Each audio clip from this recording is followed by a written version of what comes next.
Vamos a concluir hoy con el panorama del periodo, en donde hemos visto los datos generales, que es lo que vamos a ir profundizando en lo que queda del resto del mes de mayo y junio sobre este último capítulo o unidad de Historia de México, que nos habla acerca de el periodo colonial del México antiguo, cuando este territorio se llamaba la Nueva España, no lo olviden. No piensen que México siempre se ha llamado México, a través de la historia ha tenido diferentes nombres. Vimos en el capítulo 1 que en el actual territorio mexicano estaba conformado por 3 regiones culturales, y en esas regiones culturales vivían diferentes grupos. Unos llegaron a ser civilizaciones y otros fueron culturas nada más. En la parte mesoamericana fue donde se desarrollaron las principales civilizaciones, y en la parte de Oasis América también se desarrollaron al menos 3 civilizaciones. Todo lo que es la parte de Aridoamérica, allí hubieron grupos culturales, no lograron establecerse, crear una ciudad, crear un gobierno eh, bien cimentado, sino que eran pueblos nómadas que iban y venían. Ya durante el periodo de la conquista, los españoles van unificando todo este territorio bajo el nombre de la Nueva España.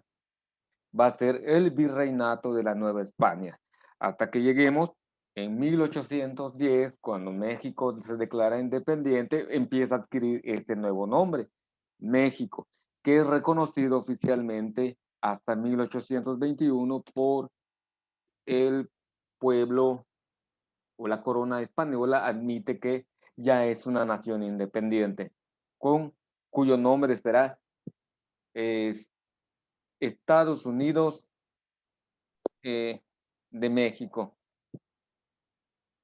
Así se llama nuestro país, Estados Unidos de México.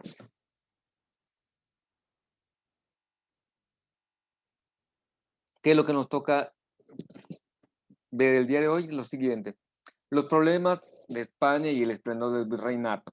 Nos quedamos de que los españoles no administraron correctamente toda la riqueza que estaba llegando a la península ibérica.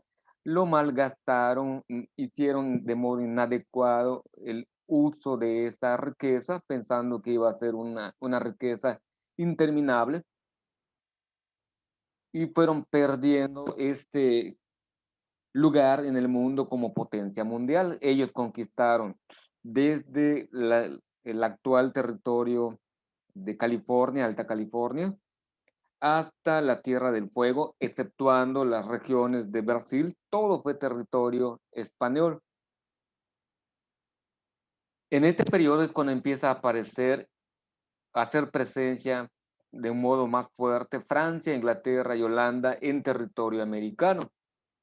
En la zona de México, lo que es Belice, fue el territorio que perdieron los españoles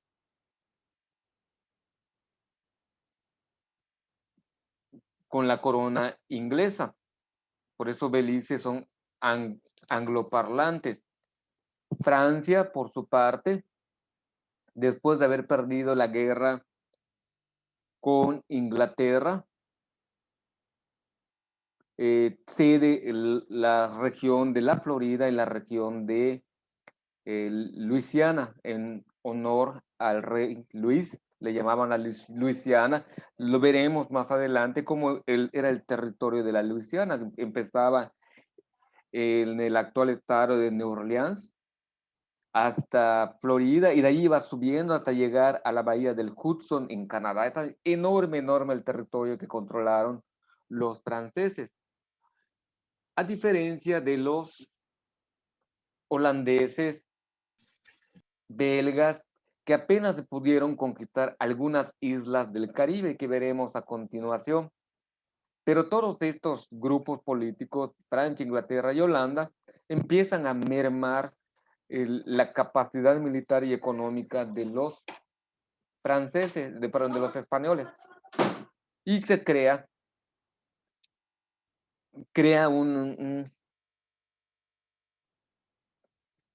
una situación de debilitamiento a la corona española. Tiene guerras y pierde. Hay una película muy buena que habla sobre estas guerras. Cuando estaba la reina virgen, creo que Isabel I, y los españoles usados por la iglesia, por causa de Enrique VIII, que ya había roto sus relaciones con el Vaticano o los reinos pontificios le piden a la potencia mundial de ese momento, España, que le declare la guerra a Inglaterra. Los barcos españoles ya habían rodeado prácticamente, era solamente desembarcar y vencer a los ingleses. Eran mucho más poderosos el ejército español. Pero sucede una cuestión de mala disciplina militar, desconocimiento de los mares ingleses y hace que los barcos españoles choquen unos contra otros y aprovechan este caos los ingleses para quemar los barcos españoles y pierden terriblemente la guerra porque se ve mermado su economía. Cada barco que se hunde, cada soldado que se muere, es un pago que tenía que hacer en oro y pierden muchas riquezas en esa guerra mal lograda contra Inglaterra. Pelean contra Francia y también pierden. Pelean contra Portugal y también pierden.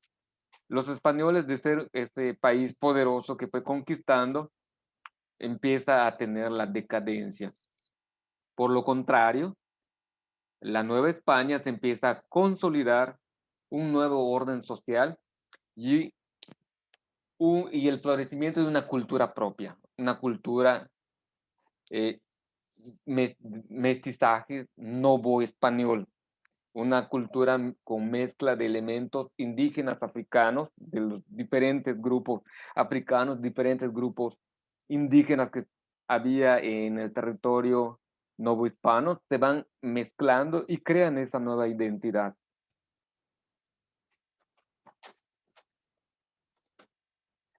La piratería fue uno de los elementos que fue mermando la capacidad económica de los españoles.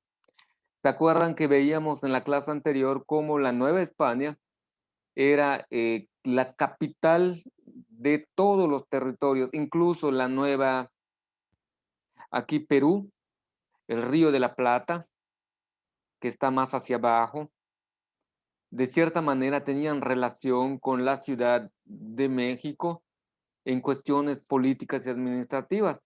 Pero este es el Caribe y este es esto conocido como las Antillas Mayores, es de las Antillas Menores del Caribe.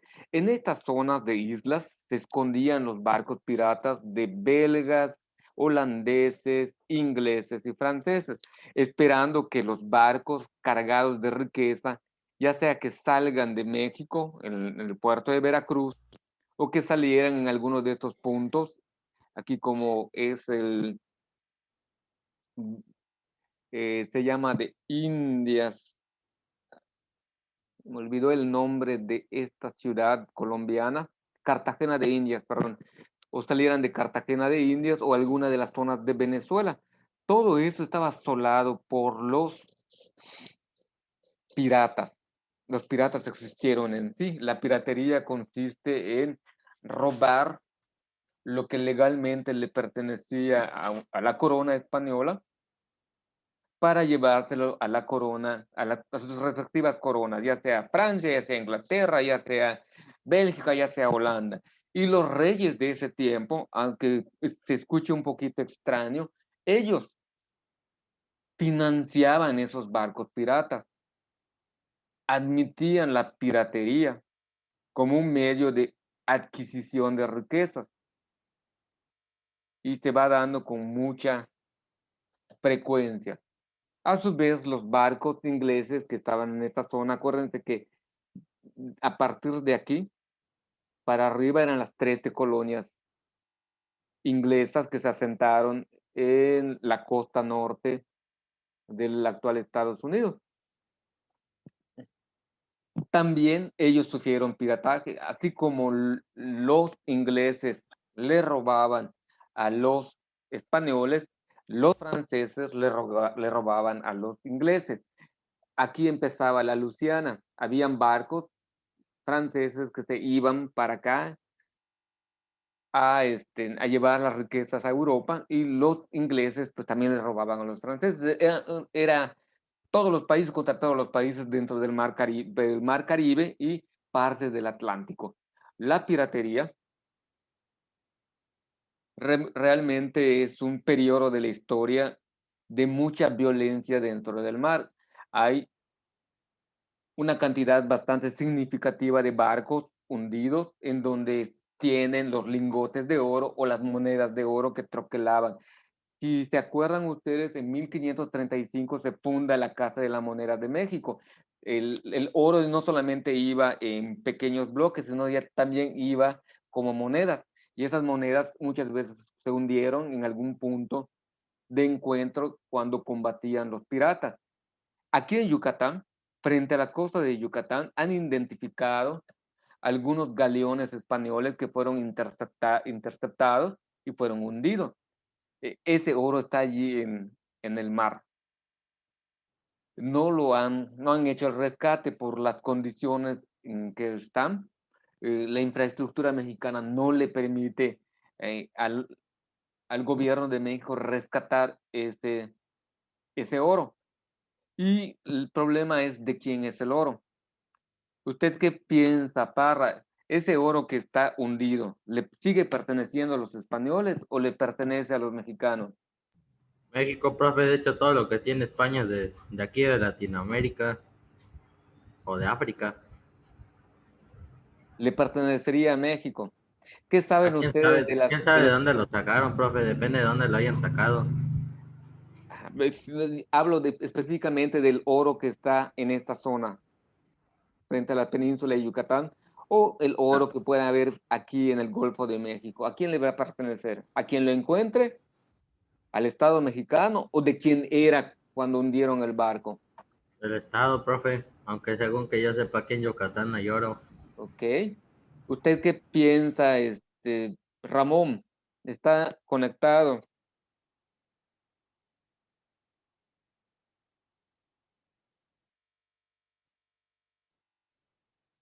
Dafne, ¿usted qué piensa? ¿A quién le pertenece ese oro de la piratería?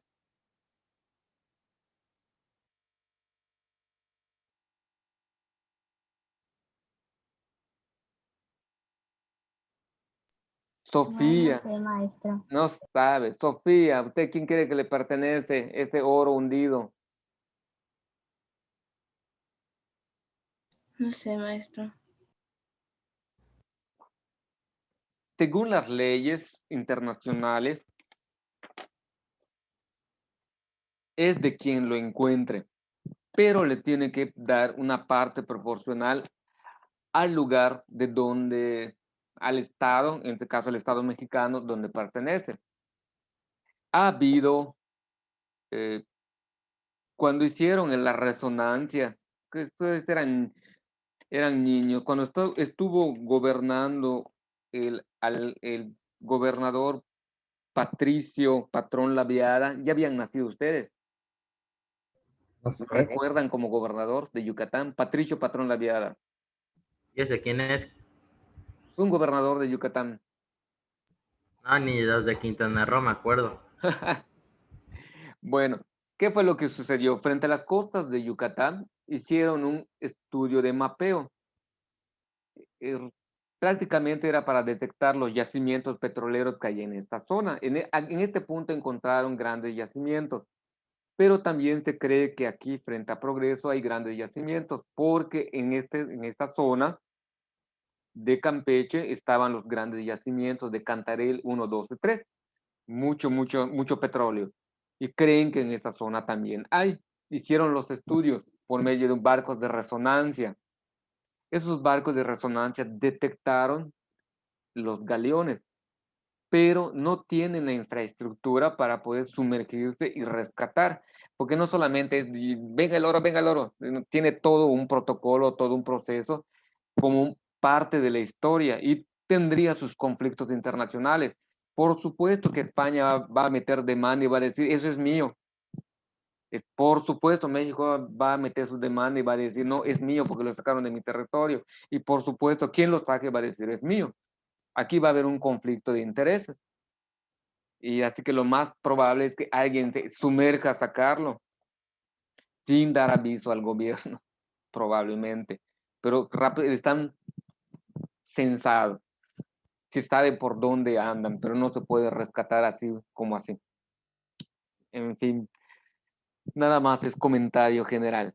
La piratería entonces jugó un papel muy importante para que España padeciera mucho y pues de cierto modo los puertos de Campeche, aquí en esta zona, y los puertos de Veracruz tienen grandes recuerdos y tienen escrito en sus bitácoras de los ataques de los piratas, de qué fue lo que hicieron. Aquí en Yucatán llegaron piratas, por supuesto, en la península, no solamente en Campeche, sino también bajaron, llegaron hasta Junucmá, que es nuestro vecino. No hay noticias que en la ciudad de Humán hayan llegado los piratas. En alguna ocasión tomaron Campeche y estaban viniendo sobre el camino real de Campeche para llegar a Mérida. Iban a pasar por Yucatán, pero los soldados de Mérida salieron al encuentro y muy cerca de la ciudad, actual ciudad de Campeche, se encontraron ellos. Y hicieron una batalla donde se resistieron y llevaron a los piratas hacia la ciudad. Pidieron un rescate por la ciudad, no se pagó el rescate, aniquilaron a los pobladores campechanos y el gobernador de la península de Yucatán repobló de nuevo Campeche. La piratería fue muy fuerte los sucesos que acontecieron. Nueva España, como les decía, va adquiriendo una nueva identidad en el arte, la arquitectura, tanto religiosa como civil. Esto es un edificio civil del periodo novohispano y esto es un edificio religioso. Si vas a España no los vas a encontrar de este tipo. Parecidos sí, pero no del mismo tipo. Uno, el lugar geográfico. Dos, los tipos de materiales que te encuentras en la región varía. Y eso hace que aunque la arquitectura tenga similitudes, adquiera un rasgo propio. Este es el barroco novohispano. Tanto en las cuestiones de arquitectura, más adelante vamos a ver una cuestión de escritura, cómo se empieza a agarrar esas nuevas realidades de identidad novohispana. Esa es la tarea que tienen hoy, presten atención. Hoy o mañana, la sociedad virreinal del siglo XVII se organizó a partir de un orden corporativo, corporaciones, de grupos. Empezaron a existir grupos muy específicos dentro de la Nueva España. Colegios. En esos colegios se educaban a los que iban a ser abogados, médicos y sacerdotes. Estos son los que cumplían con la formación intelectual de las personas. Los médicos, los abogados y los sacerdotes eran los que se encargaban de la educación. Posteriormente, ellos enseñaban las cuestiones básicas, a escribir, a leer, a sumar. Ellos enseñaban esa ciencia, pero solamente eran las tres carreras que podían tener, o como médico, o como abogado, o como religioso. ¿Y dónde se daba esto? En los colegios. Estos colegios eran administrados por las órdenes religiosas. Agustinos, franciscanos, jesuitas, dominicos. Son los cuatro que llegan aquí a la Nueva España. Franciscanos, dominicos, agustinos y jesuitas. Los consulados eran, como hasta el día de hoy, el grupo de los cónsules, son representantes de otros países que están en el país donde corresponde. Eran un organismo de control político estos cónsules eran enviados directamente de España.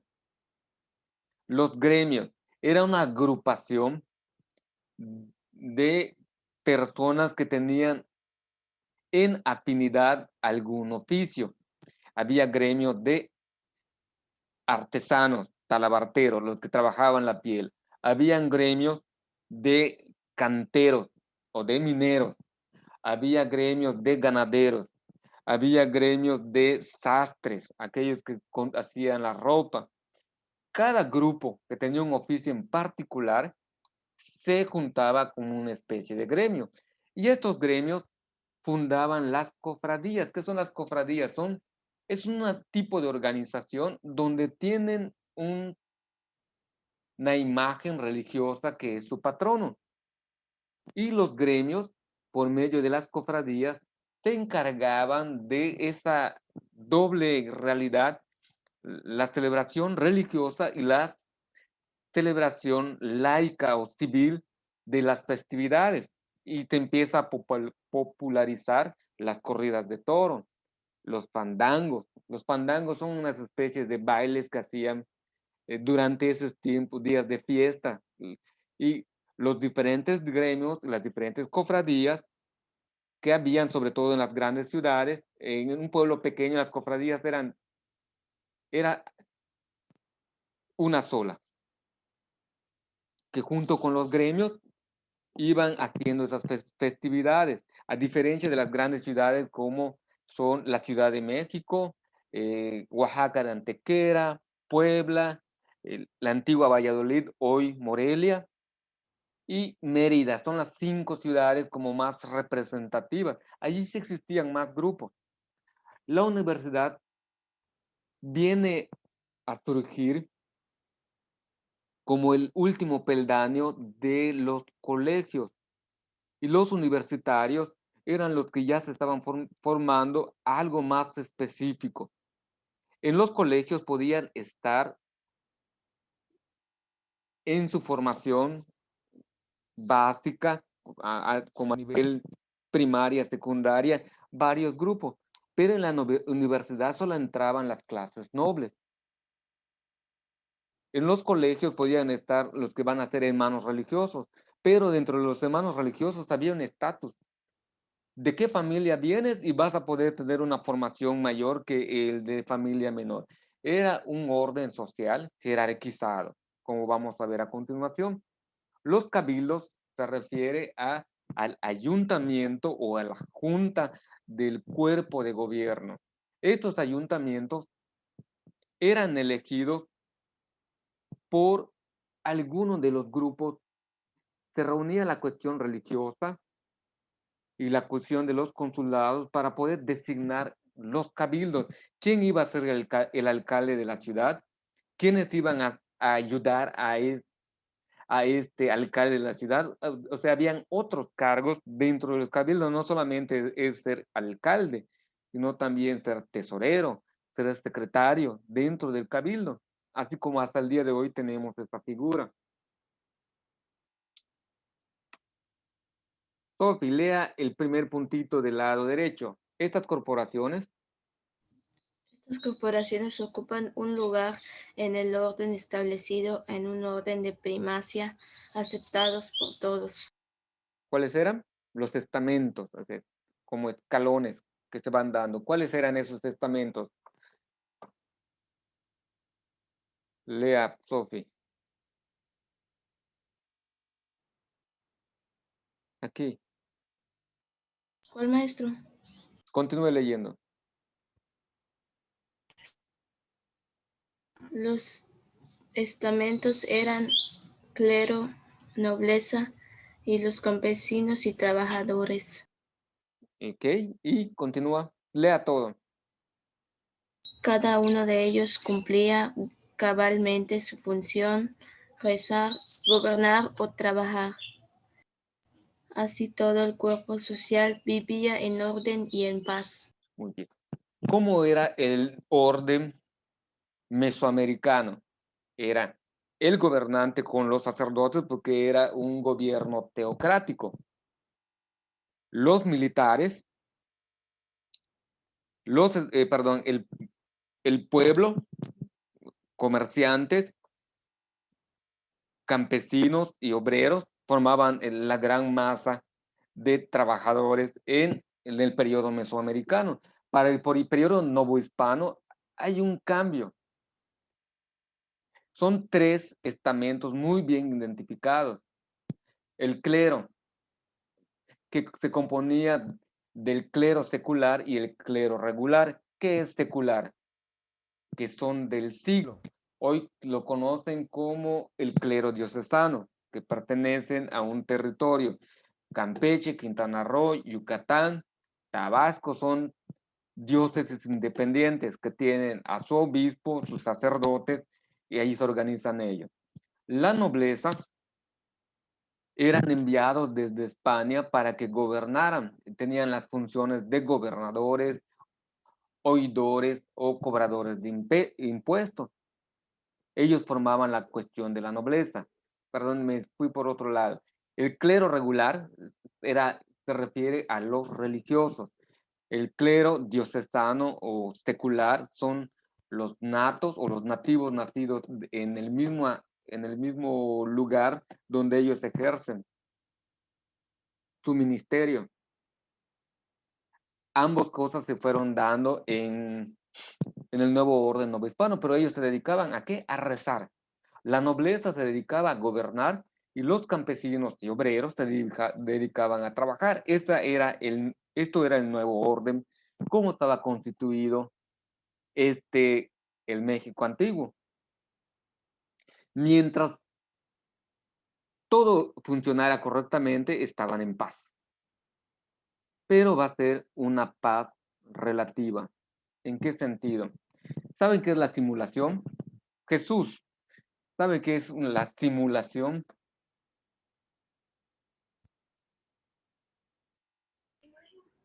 No, de historia no. Cristian, ¿qué más puede añadir sobre la simulación? La verdad no lo sé, respecto a un poco de historia estoy un poco frío. Es la vida cotidiana. Pues simulación sería como interpretar algo que sucedió, ¿no? O que tiene en mente. No, simular es, imagínate tú que estás en periodo de exámenes y tus maestros te marcaron varios proyectos para que tú realices. En casa te tienen dado algunas tareas o responsabilidades que realices. Y no te da ganas de hacerlo porque te da flojera realizar esas acciones o esas actividades responsables que tienen dado y simulas que todo el día estás haciendo tus proyectos. Simula. La pregunta es, ¿terminaste los proyectos o no los terminaste? Pues no lo terminé. ¿Por qué? Porque estás simulando. La paz relativa era una simulación de todas las partes. Como les decía, los indígenas simulaban que aceptaban la fe cristiana. No quiero decir que todos no aceptaron la fe cristiana. Algunos simularon para que no sean asesinados. Simularon aceptar la fe por medio del bautizo.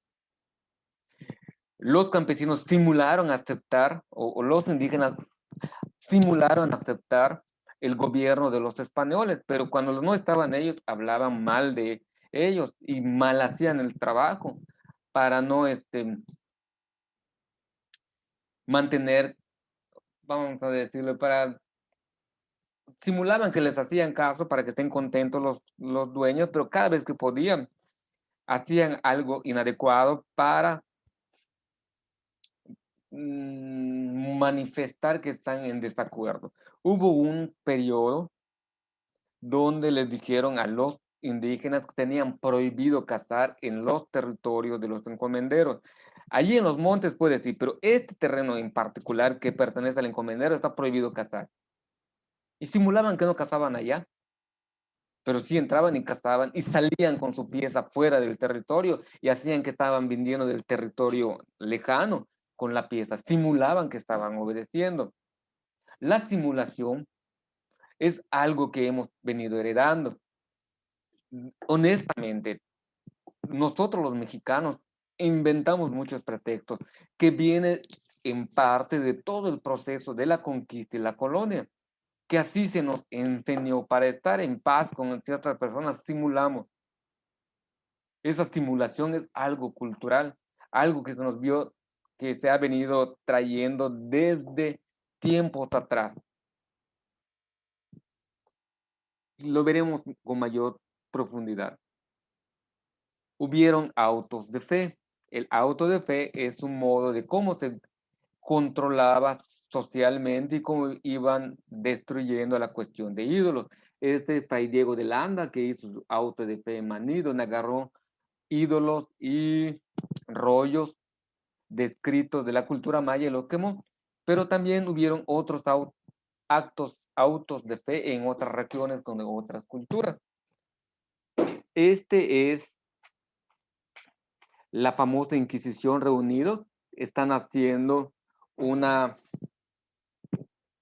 juicio donde sí hay evidencia de que se quemaron algunos indígenas, quemaron vivos algunos indígenas, porque no aceptaron la fe. Y por eso muchos estimularon que aceptaban la fe.